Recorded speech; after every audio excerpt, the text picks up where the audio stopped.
Orient bell tiles studio से आप देख रहे हैं एबीपी न्यूज।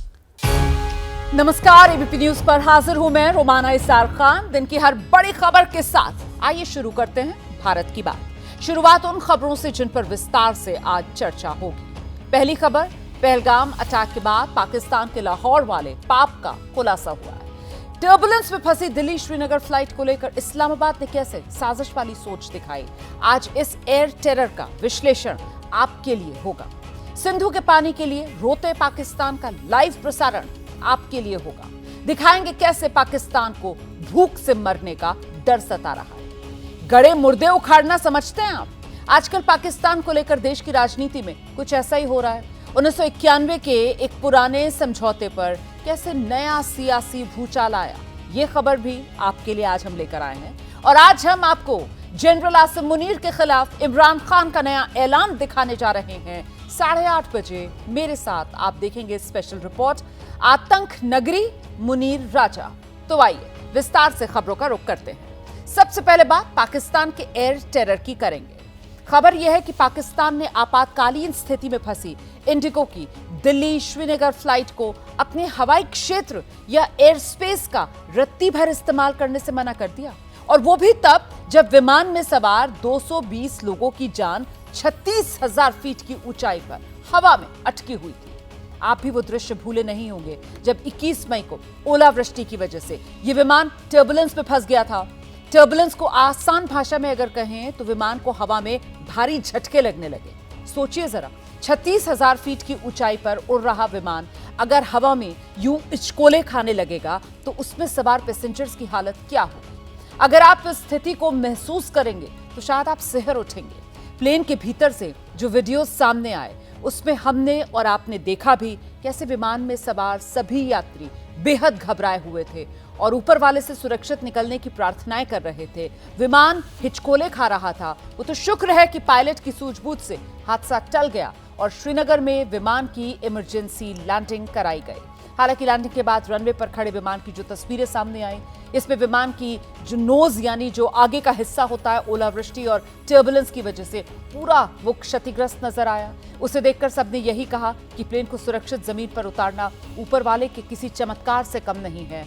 लेकिन इस घटना से एक बार फिर पाकिस्तान का अमानवीय, अधर्मी और इंसानियत का दुश्मन होने वाला जो चेहरा है वो दुनिया के सामने आया। आगे आपको बताएंगे इसके बारे में और विस्तार से। पहले 30 सेकंड का वो वीडियो मैं आपको दिखा देती हूँ।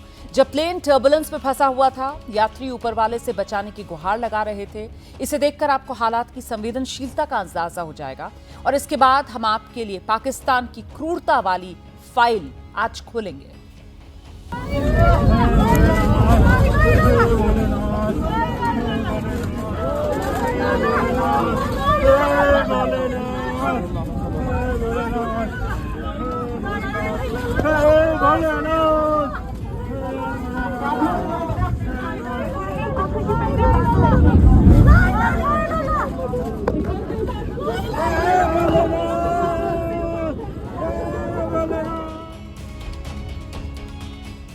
तो देखा आपने फ्लाइट के भीतर उस वक्त हालात क्या थे। प्लेन के पैसेंजर्स को सिर्फ ऊपर वाले से ही उम्मीद बाकी बची थी कि उसका ही कोई चमत्कार अब उन्हें बचा पाएगा। इसी फ्लाइट को लेकर अब एक और बड़ा खुलासा हो रहा है। डीजीसीए यानी directorate general of civil aviation के मुताबिक टर्बुलेंस में फंसे विमान के पायलट ने तूफान से बचने के लिए लाहौर एटीसी से संपर्क किया। जब विमान टर्बुलेंस में फंसा उस वक्त वो पठानकोट के आसमान में उड़ान भर रहा था। यहां से लाहौर बेहद नजदीक था। ऐसे में पायलट ने टर्बुलेंस से बचने के लिए लाहौर एटीसी से पाकिस्तान का एयर स्पेस इस्तेमाल करने की इजाजत मांगी ताकि वो एयर रूट बदलकर तूफान से बच जाए। हालांकि जैसा पाकिस्तान से उम्मीद की जा सकती है, उसने पायलट के अनुरोध को अस्वीकार किया और विमान को अपने एयर स्पेस के इस्तेमाल की इजाजत नहीं दी। इसके बाद दिल्ली से श्रीनगर जाने वाली फ्लाइट संख्या 6E2142 के पायलट ने वापस लौटने की कोशिश की, लेकिन क्योंकि विमान तूफानी बादल के काफी करीब था, ऐसे में पायलट ने उसी रास्ते पर आगे बढ़ने का निर्णय लिया, जिस पर उसे हवा में तेज झटकों और ओलावृष्टि का सामना करना पड़ा। हालांकि पायलट ने सूझबूझ दिखाते हुए सभी प्रोटोकॉल्स का पालन करते हुए श्रीनगर में विमान की सुरक्षित इमरजेंसी लैंडिंग करवाई। यहां आपकी जानकारी के लिए मैं बता दूं कि ऐसे मामलों में निपटने की जिम्मेदारी international civil aviation organisation ICAO को दी गई है, लेकिन यह संस्था भी सिर्फ सिफारिश ही कर सकती है, सीधे सीधे किसी देश पर अपनी मर्जी नहीं थोप सकती। हालांकि ये जरूर है कि आपातकालीन स्थिति में एयर स्पेस को बंद करना अंतर्राष्ट्रीय कानून को तोड़ना माना जा सकता है और इसे UN या इंटरनेशनल कोर्ट ऑफ जस्टिस में उठाया जा सकता है, क्योंकि कोई भी नियम कानून इंसान की जान से बढ़कर तो नहीं हो सकता है ना। लेकिन पाकिस्तान को इंसान की जान का मोल कहां पता है। वो तो दुनिया का इकलौता ऐसा मुल्क है जो बेगुनाहों का खून बहाता है, जैसा देश और दुनिया ने 22 अप्रैल के पहलगाम आतंकवादी हमले में देखा। इसके अलावा पाकिस्तान आतंकवादियों को इंसानियत के खिलाफ अपनी जमीन पर खाद पानी देकर बाकायदा पालता है, पोसता है। इसीलिए आज हम पाकिस्तान को उसकी हालत का आईना दिखाने वाले हैं। हम पाकिस्तान को बताने वाले हैं कि भारत भारत क्यों है और पाकिस्तान पाकिस्तान क्यों है। सुनो पाकिस्तान, भारत वो देश है जहां पैर के नीचे आई चींटी को भी एक भारतीय बचाने की कोशिश करता है। तुम क्या हो? तुम 220 यात्रियों से भरे विमान को मौत के तूफान में जाने के लिए छोड़ देते हो। और सुनो, भारत वो देश है जहां बेजुबानों की जान बचाने के लिए लोग अपनी जान दांव पर लगा देते हैं। तुम क्या हो? तुम इंसानों का खून बहाने में भी रत्ती भर सोचते नहीं। भारत वो देश है जो किसी की जान बचाने को इंसानियत का सबसे बड़ा धर्म समझता है। और तुम क्या हो? तुम इंसानियत नाम का शब्द अपनी डिक्शनरी में रखते ही नहीं हो, या यूं कहें कि तुम खुद इंसानियत के नाम पर धब्बा हो। एक भारतीय अपने क्या गैरों की जान बचाने के लिए भी अपनी जान न्यौछावर कर देता है, और तुम मतलब पाकिस्तान आतंक की साजिश को अंजाम देने के लिए अपने और पराए सबको मौत की भेंट चढ़ाने में 1 मिनट नहीं लगाते। अरे आतंकिस्तान, तुम और कितना नीचे गिरोगे। शायद तुम भूल रहे हो कैसे भारत ने कितनी ही बार तुम्हारी हालत पर रहम खाकर हमने तुम्हारी मदद की, लेकिन हम तुम्हें इतनी आसानी से ये बात भूलने नहीं देंगे। हम तुम्हें बताएंगे 1965 के युद्ध के बाद भारत ने पाकिस्तान के लगभग 1920 स्क्वायर किलोमीटर के इलाके पर कब्जा कर लिया था। हालांकि ताशकंद समझौते के बाद भारत ने दरियादिली दिखाई और वो सारी जमीन वापस लौटा दी। 1971 का युद्ध याद होगा पाकिस्तान तुम्हें, जब भारतीय सेना ने तुम्हारे 2 टुकड़े कर दिए। 93,000 पाकिस्तानी सैनिक सरेंडर कर चुके थे भारत के सामने। तब भी भारत ने उन सैनिकों पर यातनाएं नहीं की, बल्कि उन्हें खाना दिया, रहने को दिया, मेडिकल की सुविधाएं दी। इसके अलावा युद्ध के बाद कब्जे में ली गई उसकी 13,000 किलोमीटर स्क्वायर जमीन भी हमने वापस लौटाई। भारत के लिए दरअसल इंसानियत से बढ़कर कोई धर्म है नहीं। यह हमने 2010 में भी करके दिखाया, जब पाकिस्तान में भीषण बाढ़ आई थी। 2 करोड़ लोग पाकिस्तान में प्रभावित हो गए थे। भारत ने 2025 के हिसाब से करीब 213 करोड़ रुपए की मदद उस वक्त 2010 में इस्लामाबाद को दी थी। लेकिन तुम्हारी फितरत ही एहसान फरामोश वाली है ना पाकिस्तान। तुम ये सब कहां याद रखोगे? अगर याद रख लेते पाकिस्तान तुम, तो जिंदगी और मौत के बीच हवा में लटके लोगों की मदद से कम तुम पीछे नहीं हटते। पाकिस्तान से कोई अपेक्षा हो ही नहीं सकती। वो इंसानियत के नाम पे दुश्मन है वो मुल्क, और एनिमी कंट्री है, दुश्मन की तरह व्यवहार करता है। जब आंधी तूफान में फ़्लाइट को ज़रूरत थी एयर स्पेस की, तो वो भी नहीं दिया। लेकिन हमारे पायलटों ने बहुत सावधानी से जहाज़ को उतार लिया। तो पाकिस्तान से और क्या उम्मीद होगी? हमने उसको इतना दर्द दिया है और भी दर्द देंगे। प्रधानमंत्री जी ने सही कहा है कि उनका पानी भी बंद किया, उनको पाई के लिए तरसाएंगे, तरपाएंगे, तब उसे पता लगेगा, क्योंकि पूरी दुनिया के लिए खतरा बना हुआ है पाकिस्तान। दरअसल पाकिस्तान ना कभी हम भारतीयों की तरह सोच सकता है, और ना कभी भारत की तरह वो कर ही सकता है, और ना ही कभी भारत जैसा पाकिस्तान बन सकता है। यही वजह है कि आज भारत दुनिया में एक शक्तिशाली राष्ट्र के तौर पर अपनी पहचान रखता है, और पाकिस्तान भीख मांगकर अपना मुल्क चला रहा है। आंकड़े अब मैं आपको दिखाती हूं। 2024 के आंकड़े देखें तो भारत की अर्थव्यवस्था 328 लाख करोड़ रुपए के बराबर। दूसरी तरफ पाकिस्तान की महज 32 लाख करोड़ रुपए।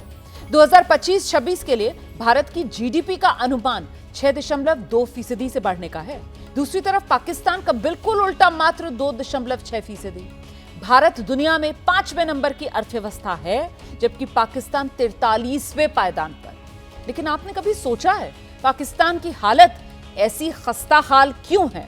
दरअसल ऐसा इसलिए है कि वहां मुल्क सरकार नहीं, बल्कि वो देश उनकी सेना चलाती है।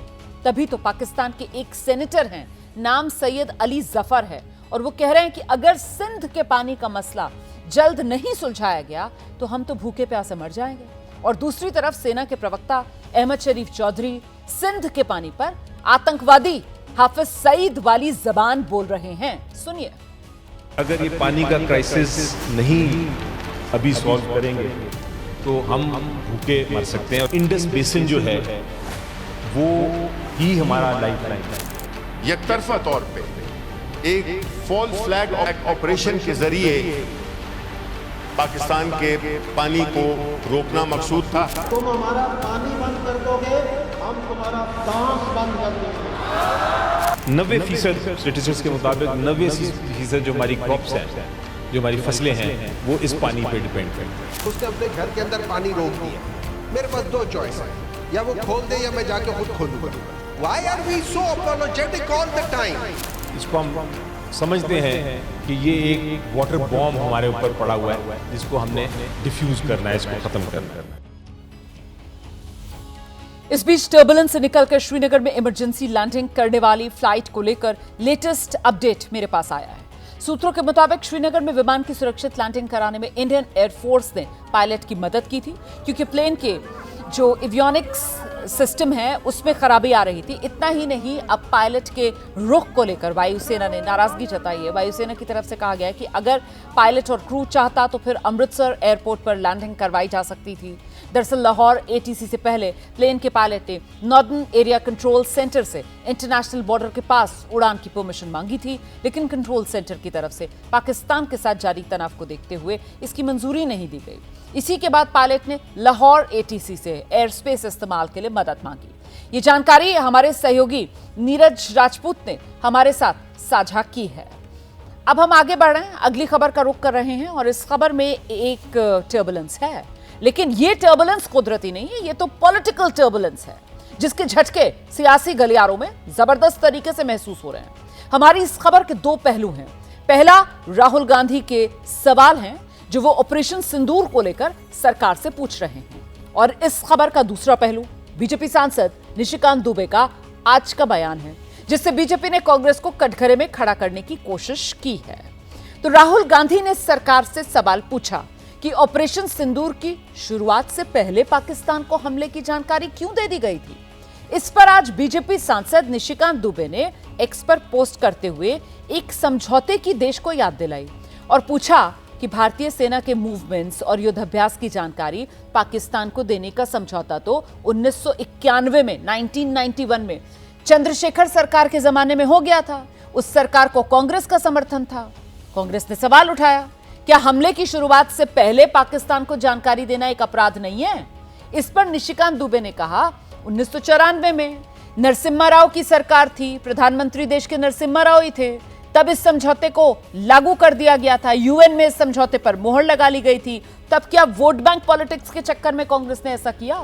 कांग्रेस सरकार ने फैसला लागू क्यों किया? यह सवाल बीजेपी की तरफ से पूछा गया।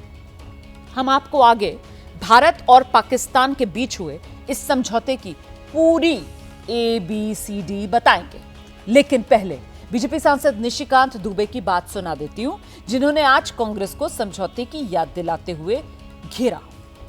पाकिस्तान के साथ हम बार बार 1950 में नेहरू लियाकत समझौता कर लेते, 1960 सिंधु जल समझौता कर लेते, 75 में बांग्लादेश बनने के बाद जो 93,000 सैनिक उनके हमने पकड़े थे, बिना आपने पाकिस्तान ऑक्यूपाइड कश्मीर जो हमारा कश्मीर उन्होंने ले लिया है 1947-47 से उनके पास है, बिना उसको वापस लिए हुए आप शिमला समझौता कर लेते। 1991 में आपने ये एग्रीमेंट साइन कर लिया, 94 में इसको इम्प्लीमेंट कर लिया कि हमारी डिप्लॉयमेंट कैसे होगी, आपके ऊपर हम अटैक करेंगे कि नहीं करेंगे। इस तरह की जब आप एग्रीमेंट साइन कर लेते तो आपके ऊपर देशद्रोह नहीं होना चाहिए। अच्छा, आपने एक शब्द सुना होगा, रिटेलिएट। अंग्रेजी का शब्द है और हिंदी में इसका मतलब होता है प्रतिशोध लेना या बदला लेना। जैसे भारतीय सेना ने पाकिस्तान के भीतर घुसकर आतंकवादियों को मारा, उनके अड्डों को उड़ाकर बदला लिया। लेकिन ऐसा ही रिटेलिएट ऑपरेशन सिंदूर को लेकर देश की दो सबसे बड़ी पार्टियों बीजेपी और कांग्रेस में चल रहा है। कांग्रेस ऑपरेशन सिंदूर को लेकर सवाल पूछती है, बीजेपी कह रही है राहुल गांधी पाकिस्तान की भाषा बोल रहे हैं। लेकिन जिस समझौते पर यह सियासी फाइट चली आज, वो समझौता क्या है, उस पर क्या लिखा है, उस समझौते को आज हमने बहुत आसान शब्दों में इस रिपोर्ट के जरिए आप तक पहुंचाने की एक कोशिश की है। हमारा विदेश मंत्री अगर पाकिस्तानों को खुद बता दे कि कहाँ का बदला लेना है, पाकिस्तान चुप्पी साधी रहेंगे। 1991 में आपने ये एग्रीमेंट साइन कर लिया कि हमारी डिप्लॉयमेंट कैसे होगी, आपके ऊपर हम अटैक करेंगे कि नहीं करेंगे।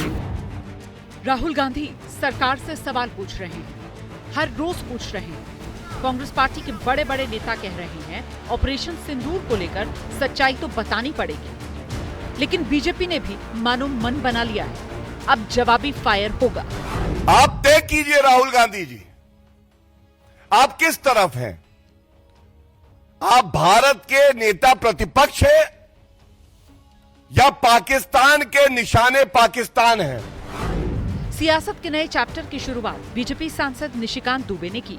निशिकांत दुबे ने आज एक्स पोस्ट पर भारत पाकिस्तान के बीच हुए समझौते के पेपर शेयर किए, जिसमें भारत पाकिस्तान के बीच सैन्य अभ्यास, युद्ध अभ्यास और सैन्य गतिविधियों की सूचना देने पर एक समझौता हुआ था। समझौता इसलिए हुआ था ताकि दोनों देशों के बीच कोई भी गलतफहमी ना हो और संकट की स्थिति बनने से रोकी जा सके। समझौते के मुताबिक थल, नौसेना और वायुसेना एक दूसरे की सीमाओं के निकट बड़े सैन्य युद्धाभ्यास से बचेंगी। इस दौरान सैन्य बल की रणनीतिक दिशा दूसरे पक्ष की ओर नहीं होगी और न ही उसके नजदीक किसी प्रकार की सैन्य रसद की तैनाती की जाएगी। ये तो समझौते के भीतर की बात है, लेकिन भारत और पाकिस्तान के बीच ये समझौता 1991 में हुआ था। उस वक्त चंद्रशेखर सरकार को कांग्रेस का समर्थन था। इसके बाद 1994 में जिस वक्त नरसिम्हा राव की सरकार थी, उस वक्त ये समझौता लागू हुआ। मान लीजिए कि हमने इम्प्लीमेंट किया कि 16 साल भारतीय जनता पार्टी की सरकार रही, उसके बाद 6 साल अटल बिहारी वाजपेयी, 11 साल मोदी जी। अगर उस संधि में गड़बड़ी है या गड़बड़ी था, क्यों नहीं चेंज किया इन्होंने? अब इसी को दिखाकर बीजेपी राहुल गांधी पर हमलावर है। इस समझौते की कॉपी भी एबीपी न्यूज के पास है, जिसमें साफ साफ लिखा है कि 6 अप्रैल 1991 को समझौते पर हस्ताक्षर हुए। उसके बाद 15 दिसंबर 1994 को समझौता लागू हो गया। समझौते पर तत्कालीन विदेश सचिव एम दुबे के साइन भी हैं। एम दुबे ने जवाहरलाल नेहरू से लेकर वीपी सिंह और नरसिम्हा राव के साथ भी काम किया था। वो भारत के 17वें विदेश सचिव थे। लेकिन अब इस समझौते को लेकर बीजेपी और कांग्रेस आमने सामने हैं। मुझे बताइए, जयशंकर साहब आप ज्ञानी व्यक्ति है, स्टार्ट और कमेंट्स में इसमें अंतर क्या है, फर्क क्या है? और एक के बाद एक नेतागण को आप तैनात करते हैं राहुल जी की बात खंडन करने के लिए। आप मान लीजिए कि आपसे गलती हुई है। 26 जारा के हमले के बाद राहुल गांधी जी बताइए ना, कांग्रेस पार्टी ने क्या किया? कांग्रेस की पाकिस्तान से सहानुभूति क्यों है? देश जानना चाहता है, देश जानना चाहता है कांग्रेस और पाकिस्तान में रिश्ता क्या है, ये रिश्ता क्या कहलाता है, देश जानना चाहता है। अब जरा खबर के और अंदर जाइए। निशिकांत दुबे ने भारत पाकिस्तान के बीच हुए समझौते के जो पेपर शेयर किए, वो भारत पाकिस्तान के बीच सैन्य अभ्यास, युद्ध अभ्यास और सैन्य गतिविधियों की सूचना देने को लेकर है। लेकिन मौजूदा दौर में स्थिति अलग है। दोनों के बीच सैन्य कार्रवाई हुई है। इसी पर कांग्रेस सवाल उठा रही है कि बीजेपी देश की आंखों में धूल झोंकने की कोशिश कर रही है। 6 मार्च 1991 को राजीव गांधी जी ने चंद्रशेखर जी की सरकार से अपना समर्थन वापस ले लिया था। यह अप्रैल का अग्रीमेंट है, जहां तक मेरी जानकारी है 6 अप्रैल वगैरह का अग्रीमेंट है। लेकिन बार बार बेवकूफ़ी दिखाना बीजेपी की जरूरी नहीं है। असलियत यह है कि यह अग्रीमेंट पीस टाइम के लिए किया गया था। कांग्रेस बीजेपी की मंशा पर सवाल उठा रही है और बीजेपी समझौते की याद दिलाकर कांग्रेस को आईना दिखा रही है। इसी को लेकर देश की राजनीति का पारा गर्म है। और इन सब के बीच अब कांग्रेस ने तय किया है कि वो फ्रंट फुट पर आकर आक्रामक तरीके से सरकार के खिलाफ मुद्दों को उठाएगी। राहुल गांधी ने आज देश भर से आए कांग्रेस प्रवक्ताओं और मीडिया पैनलिस्ट के लिए एक पाठशाला लगाई। ये आप इस वक्त उसी पाठशाला की तस्वीरें देख रहे हैं, लेकिन इसमें राहुल गांधी ने जो मंत्र दिया है वो काफी अहम है। सूत्रों के मुताबिक राहुल गांधी की तरफ से साफ स्पष्ट शब्दों में कहा गया, कांग्रेस पार्टी को बीजेपी के ट्रैप में नहीं फंसना है। कांग्रेस को बीजेपी की पिच पर जाकर बैटिंग करनी है। कांग्रेस ने कहा है कि उनके पास हर मुद्दे पर तथ्य हैं और तथ्यों के आधार पर ही पार्टी के प्रवक्ता डिबेट करें। हर टीवी डिबेट में अपना पक्ष आक्रामक तरीके से प्रवक्ता रखें। किसी भी प्रवक्ता को डिफेंसिव नहीं होना, ये राहुल गांधी की तरफ से मंत्र दिया गया है। पार्टी की हर बात को हर डिबेट में प्रमुखता से रखना है। राहुल गांधी ने पार्टी प्रवक्ताओं से कह दिया, अगर डिबेट में मौका ना मिले बोलने का तो पार्टी प्रवक्ता अपना पक्ष आक्रामक तरीके से रखने के बाद डिबेट छोड़ दें। राहुल गांधी ने अपने प्रवक्ताओं में जोश ऐसे वक्त में भरा है जब वो खुद बीजेपी से ऑपरेशन सिंदूर को लेकर सवाल पूछ रहे हैं। इस बीच ऑपरेशन सिंदूर पर देश में भले ही नॉनस्टॉप सियासत चल रही हो, लेकिन बीजेपी नेता हर रैली में, हर जनसभा में ऑपरेशन सिंदूर की कामयाबी का जिक्र कर रहे हैं। कल प्रधानमंत्री नरेंद्र मोदी ने राजस्थान में ऑपरेशन सिंदूर का जिक्र किया। आज दिल्ली में गृह मंत्री अमित शाह ने बताया कि देश की सेना ने कैसे पाकिस्तान के भीतर घुसकर आतंकवादियों को मार गिराया। उत्तर प्रदेश के मुख्यमंत्री योगी आदित्यनाथ ने भी आज अयोध्या दौरे पर भारतीय सेना और पाकिस्तान को सिखाए गए सबक का जिक्र किया।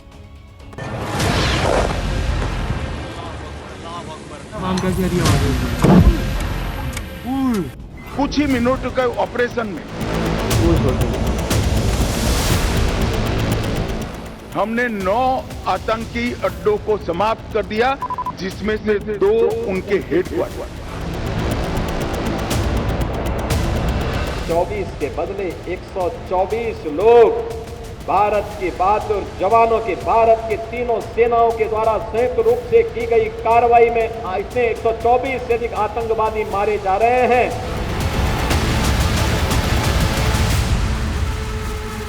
ना हमने पाकिस्तान के सेना के इंस्टॉलेशन को कभी तबाह किया, ना कभी एयरबेस को तबाह किया। अब नया भारत किसी को छेड़ता नहीं है, लेकिन कोई छेड़ता है तो उसको छोड़ता भी नहीं है। पाकिस्तान ने साबित कर दिया कि जो आतंकवाद यहां पर है वो पाक स्पॉन्सर है।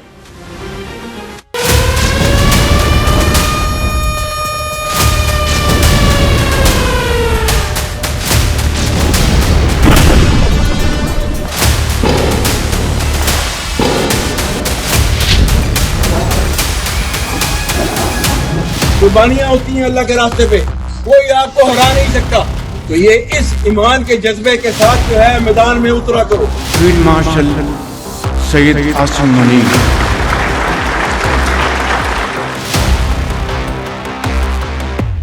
जिस मुल्क में जंगल का कानून हो तो उसके अंदर फील्ड मार्शल नहीं, फिर बादशाह सलामत का खिताब होना चाहिए। मेरी शक्ल देख लो आसिम मुनीर, ये चौकी में नहीं चलेंगे। तुम हमारा पानी बंद कर दोगे, हम तुम्हारा सांस बंद कर देंगे। अगर तू पानी बंद करेगा, इंशाअल्लाह हम तेरी सांस बंद करेंगे।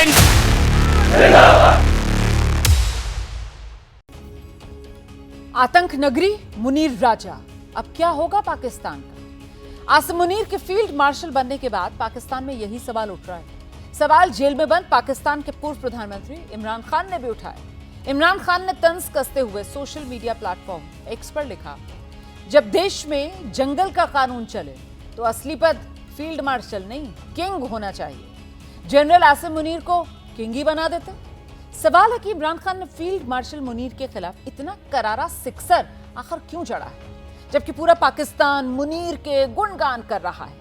हालांकि पाकिस्तान की गलियों में मुनीर के शौर्य को बताने के लिए बाकायदा पोस्टर लगाए गए।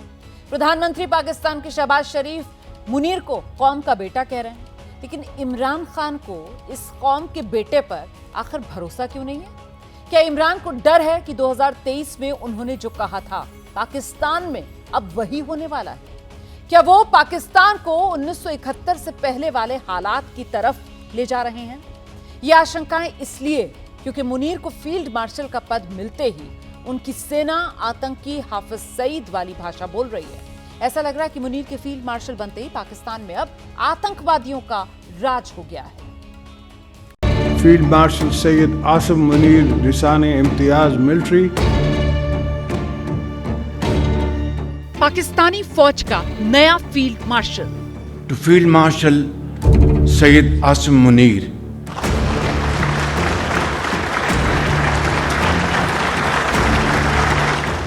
पाकिस्तान के प्रधानमंत्री शहबाज शरीफ ने एक ऐसे सेना प्रमुख को इतना बड़ा तमगा दिया जो ना तो पाकिस्तान के भीतर उठते विद्रोह को शांत कर पाया और ना ही जिंदगी में कोई जंग जीत सका।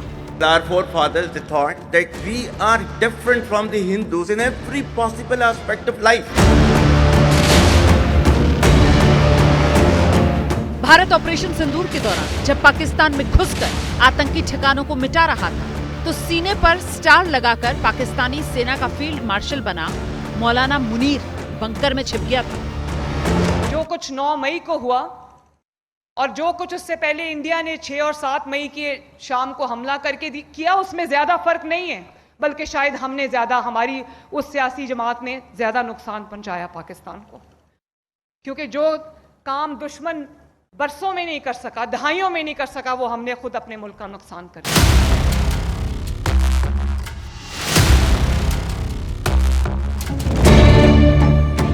सवाल है फिर किस काबिलियत को देखकर मुनीर को फील्ड मार्शल बना दिया गया?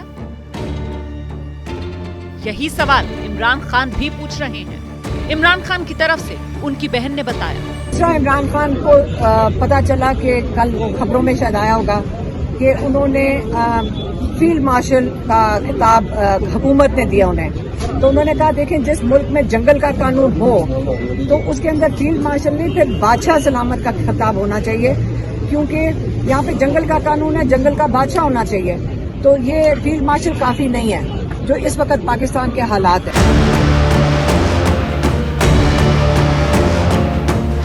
इमरान खान ने पाकिस्तान में बने हालात को लेकर ये तंज कसा है। पाकिस्तान में जंगल राज की बात कही है। सवाल है ऐसा क्यों, जबकि इमरान खान की सरकार के दौरान भी पाकिस्तान में आतंकी खुलेआम घूमते थे। इमरान खान की सरकार के दौरान ही आतंकवादियों ने पुलवामा में हमला किया था। पाकिस्तान आतंकिस्तान तब भी था और अब भी है। फिर इमरान खान ने शहबाज पर हमला बोलने की जगह मुनीर को निशाना क्यों बनाया? क्यों कहा कि मुनीर को आतंकिस्तान का राजा बना देना चाहिए?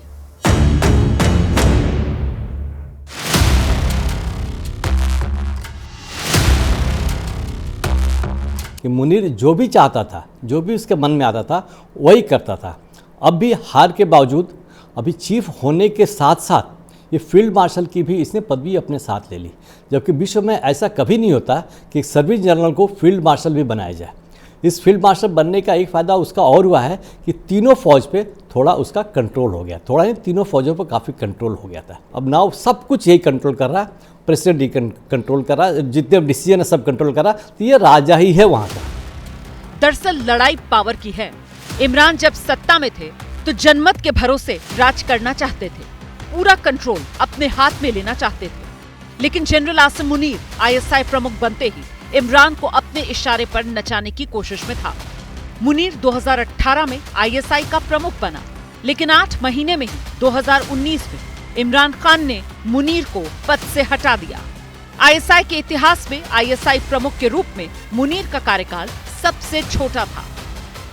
ये उसको हमेशा तकलीफ रही, हमेशा मुनीर को तकलीफ रही कि बाजवा ने अपने आप नहीं बल्कि इमरान खान के इंसिस्टेंस पर, इमरान खान के दबाव की वजह से और उनके रिक्वेस्ट की वजह से मुझे वहाँ से हटाया गया। वो अपने आप को एक हमेशा वो ये समझता था कि मुझे काफ़ी कैपेबल था, ऐसे मुनीर काफ़ी कैपेबल था फौज में, क्योंकि सोर्ड ऑफ ऑनर जीत के इनिशियल स्टेज में काफ़ी आगे काम किया था, बहुत कुछ किया था, कैपेबल था। तो इसको इसलिए हटाया था, इसको बहुत तगड़ा झटका लगा था और ये इसको एक पर्सनल दुश्मनी मान के जैसी मौका मिला इमरान खान के पीछे हाथ पैर धो के पड़ गया। मुनीर मौके की तलाश में था। इस बीच इमरान खान भ्रष्टाचार के आरोपों में फंस गए और अप्रैल 2022 में इमरान खान को अविश्वास प्रस्ताव लाकर हटा दिया गया।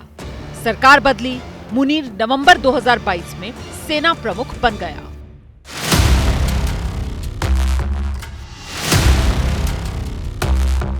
इमरान खान जब तक प्रधानमंत्री रहे वो आर्मी चीफ नहीं बन पाए।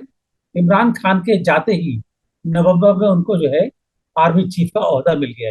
जो इकबाल ने भी कहा था ना, अपनी मिल्लत पर कियास अक़वाम मगरिब से न कर, खास है तरकीब में कौम रसूल हाशमी।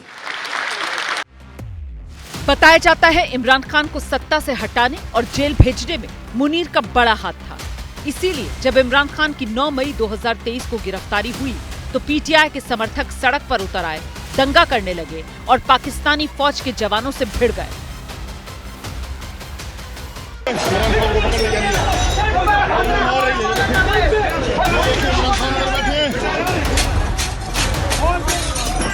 ये इस वक्त खान साहब के ऊपर बहुत ज्यादा तशद्दुद कर रहे हैं, खान साहब को मार रहे हैं और आई डोंट नो कि इन्होंने खान साहब के साथ क्या कर दिया है। दंगा बड़ा था लेकिन मुनीर ने उसे लाठी और गोली के दम पर दबा दिया। इस दौरान इमरान खान के कई समर्थक मारे गए।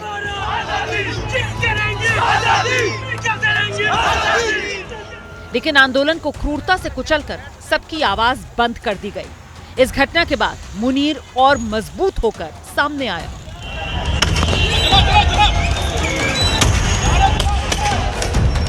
इसके बाद अपनी ताकत बढ़ाने के लिए मुनीर ने 2 मोर्चों पर काम किया। कलमे और कुरान का जिक्र कर कट्टरपंथियों को साथ लिया और विरोधियों को ठिकाने लगाना शुरू कर दिया। हर मंच से धार्मिक तकरीरें कर आतंकवादियों का भी चहेता बन गया जनरल मुनीर।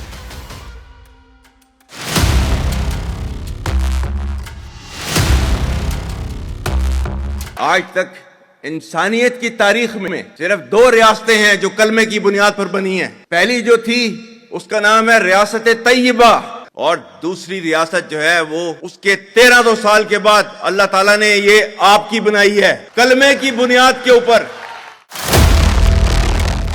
मुनीर उसी तरह से बातें रखता है जिस तरह से आतंकी हाफिज सईद जहर उगलता है और पढ़े लिखे पाकिस्तानी उद्योगपतियों छात्रों से अपने लिए ताली बजवाता है।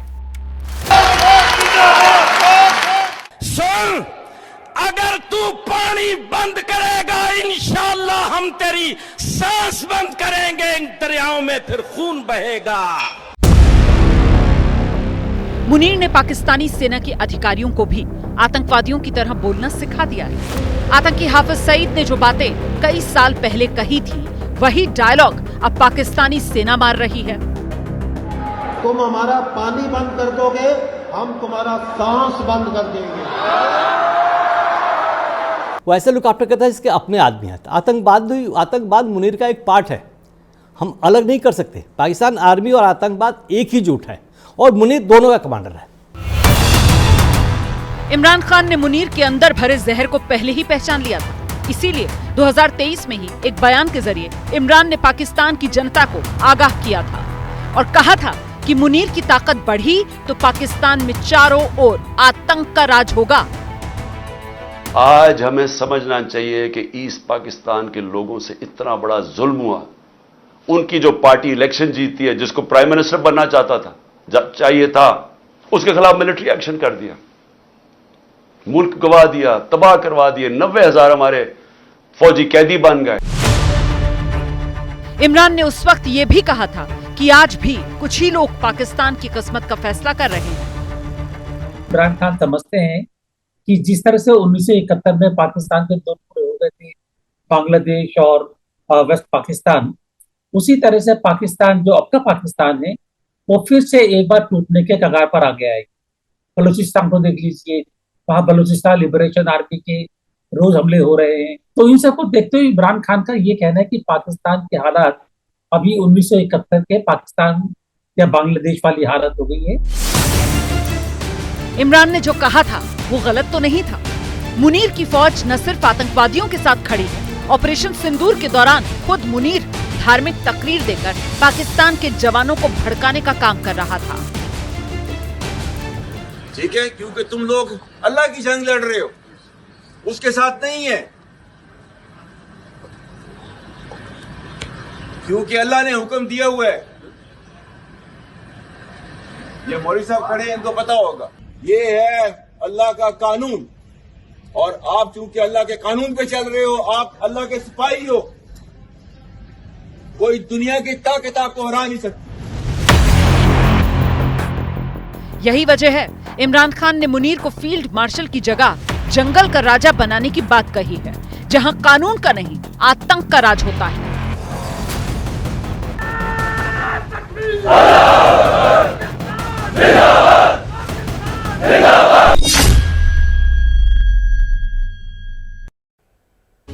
तो इमरान खान को किस बात का खौफ है ये आपने जान लिया, लेकिन सवाल ये कि जो मुनीर कल तक सबकी निगाहों में खटकने लगा था, बीएलए और टीटीपी के बढ़ते हमलों को लेकर जिससे सवाल पूछे जाने लगे थे, सेना के भीतर से जिसके इस्तीफे की आवाज उठने लगी थी, वो मुनीर कैसे अचानक पाकिस्तान का हीरो बन गया? मुनीर ने वो कौन सी चाल चली जिससे पाकिस्तानी उसके मुरीद बन बैठे? आखिर क्या है मुनीर की पाकिस्तान में बाजी पलटने की इनसाइड स्टोरी? अब वो आपको दिखाती हूँ। मैं आपको ये कहना चाहता हूँ कि बतौर एक पाकिस्तानी के मुझे इनके ऊपर फख्र है, ये कौम के फख्र है, कौम के फख्र, कौम के बेटे हैं ये बिल्कुल। आखिर शहबाज को मुनीर पर किस बात का फख्र है? इस बात का मुनीर ने पहलगाम में आतंकी हमला करा दिया, इस बात का मुनीर की वजह से पाकिस्तान को हिंदुस्तान के गुस्से का सामना करना पड़ा, या फिर इस बात का मुनीर की वजह से पाकिस्तान को एक बार फिर हार का स्वाद चखना पड़ा?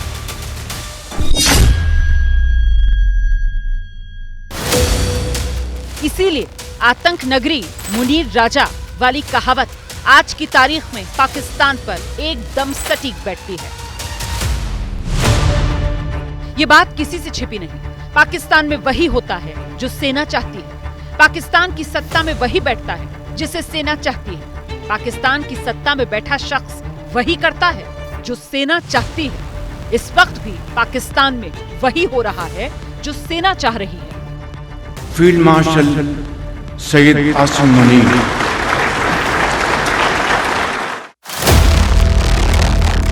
पाकिस्तान जानता है, पाकिस्तान की आवाम जानती है, सेना जानती है, शहबाज जानते हैं, वो मुनीर ही हैं जिसके कारण जंग के मैदान में एक बार फिर पाकिस्तान की पोल दुनिया के सामने खुल गई।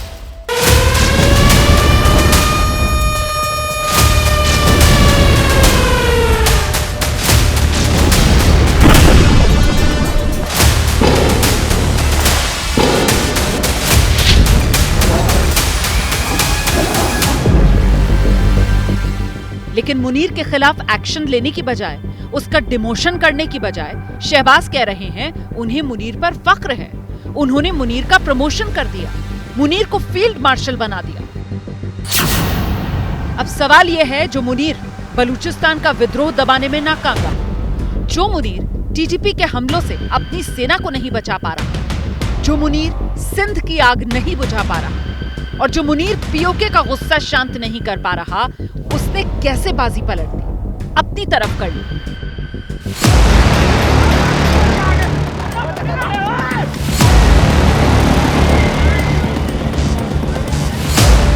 पाकिस्तान में इस वक्त गृह युद्ध के हालात हैं। पाकिस्तान खंड खंड होने की कगार पर। ये मुल्क कभी भी 5 टुकड़ों में बंट सकता है।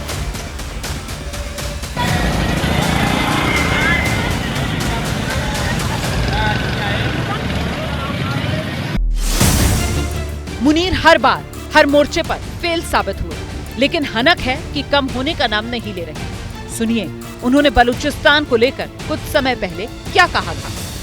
और बलूचिस्तान जो है, जो कि पाकिस्तान की डेस्टिनी है, ठीक है, जो कि पाकिस्तान के माथे का झूमर है, तुम 1500 बंदे कहोगे कि जी हम इसको ले जाएंगे, तुम्हारी अगली 10 नस्लें भी नहीं लेके जा सकती।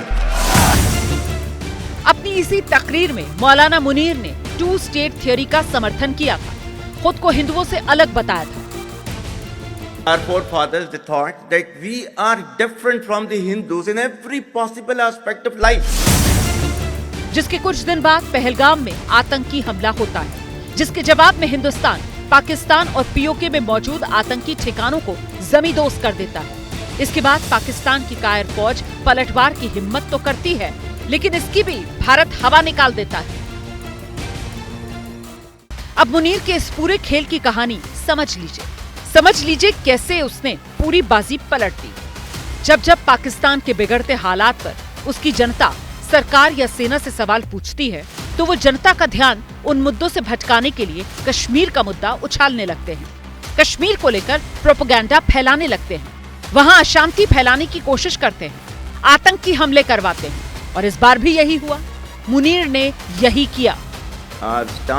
Government stance on Kashmir is absolutely clear. It was our jugular vein. It is our jugular vein. We will not forget it, and we will not leave our Kashmiri brethren in their heroic struggle.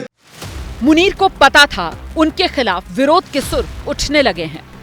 सेना में भी उसके खिलाफ आवाज बुलंद हो रही थी।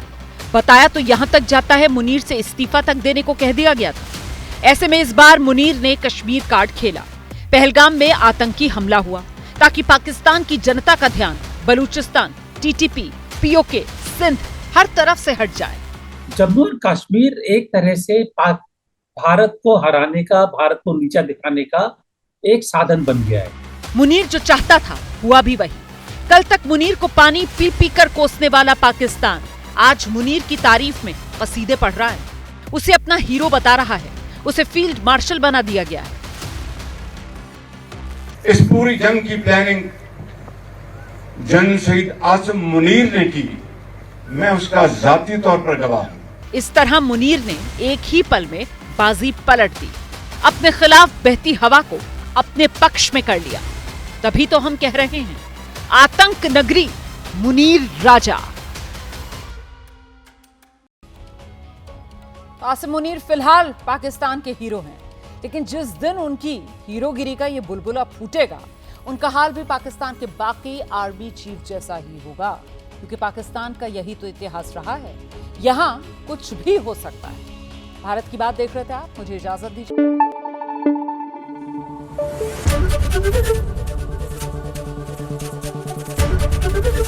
एबीपी न्यूज आपको रखे आगे।